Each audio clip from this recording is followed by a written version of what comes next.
ilk önce bu programı düşünüp tertip ettiğiniz için size öncelikle teşekkür ediyorum. Çünkü memleketimizde, ülkemizde geçim gerçekten üniversitelerde tez konusu olacak kadar ehemmiyet arz etmekte. Sebebi ise şu: bugün asgari ücret 22.104 TL ile insanlar ev kirasını ödüyor, mutfak masrafını karşılıyor, okullar açılacak, eğitim masrafını karşılayacak, servis ücretini karşılayacak.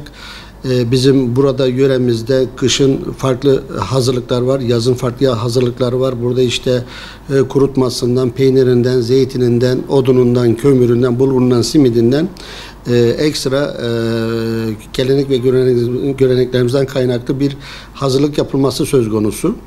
Bunların hepsini bir bütün olarak düşündüğümüzde şu andaki 22.104 TL ile asgari ücretle bir insanın evinin kirasını vermesi, çocuklarının giderini karşılaması, mutfağının masraflarını karşılaması, sosyal hayatta hayatını devam ettirmesi mümkün değil.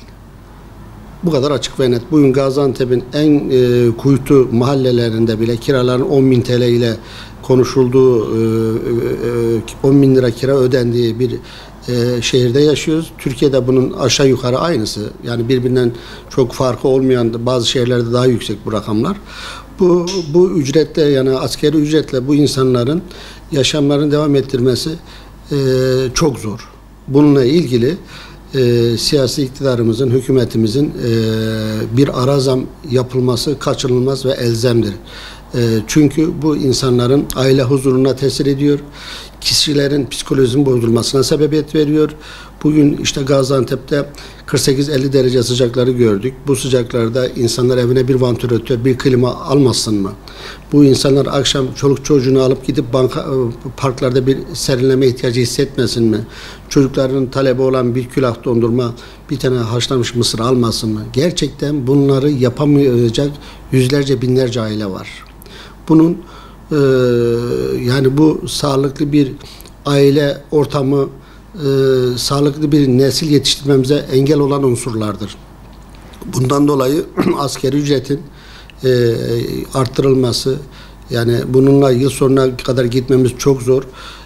Doğalgaza, elektriğe, akaryakıta defalarca külliyetli miktarlarda zamlar geldi.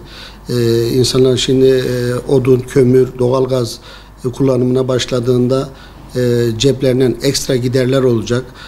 Her şey her gün daha da üzerine artarak fiyatlar, market fiyatları devam ediyor, artışlar devam ediyor. Bu sebeple asgari ücrette ciddi bir iyileştirme yapılması, insanları nefeslendirmesi, nefes alması, nefeslendirilmesi önemli. Yani bunun siyasilere çağrımı şudur ki bu tabandaki emek ve emekçileri, işçi, memur, efendime söyleyeyim emekliler, bunların ücretlerinde de bir iyileştirilme olması gerekiyor. En çok da asgari ücretle geçimini sağlamaya çalışan insanların bir dokunuşa ihtiyacı var. Parasal boyutta dokunuşa ihtiyaçları var. Bununla ilgili süratli bir şekilde bu asgari ücretin gündeme alınıp yeniden artırılmasını talep ediyoruz. Şimdi maalesef ülkemizde bu işletmelerin, marketlerin bir keyfiyetli fiyat düzenleme alışkanlığı oluştu ve bu devam etmekte. Bunun aslında yasalarla, denetimlerle bunun frenlenmesi lazım. Bazen işte dolar kurundaki artışlar dikkate alındığında fiyatlar güncelleniyor ama düşüş olduğunda ne hikmetse bu fiyatlar askılı yerinde duruyor. Bununla ilgili bir indirim falan olması söz konusu değil. Tamam, maliyetler bu kadar artıyor mu? Markete giriyorsun, bir girişinden çıkışına gelinceye kadar bakıyorsun, etiketlerde değişiklik oluyor. Yani bunun akıllara ziyan, böyle bir ekonomi, böyle bir enflasyonu düşürme, böyle bir insanlara mutluluk dağıtacak bir ekonomi kurgusu yoktur. Yani bir yerde nasıl asgari ücrette devlet bir çıta koyuyorsa, bunu frenliyorsa ve fren olacak argümanlar oluşturuyorsa, bu marketlerindeki, alışverişteki, pazardaki fiyatlara da belli bir oranda dur denmesi lazım. Bugün karpuzun tarladan çıkış fiyatı 50 kuruş 1 TL. Manavlarda 25-30 TL. Yani biz bu memlekette aklımıza en son gelecek şey dilimle karpuz satıldığını görmekti. Onu da gördük. Yani taneyle incir alma, taneyle şeftali elma alma, taneyle kiraz alma, bunları da gördük. Yani bu sağlıklı bir toplumun oluşmasına engeldir. Biz tarım ülkesiyiz.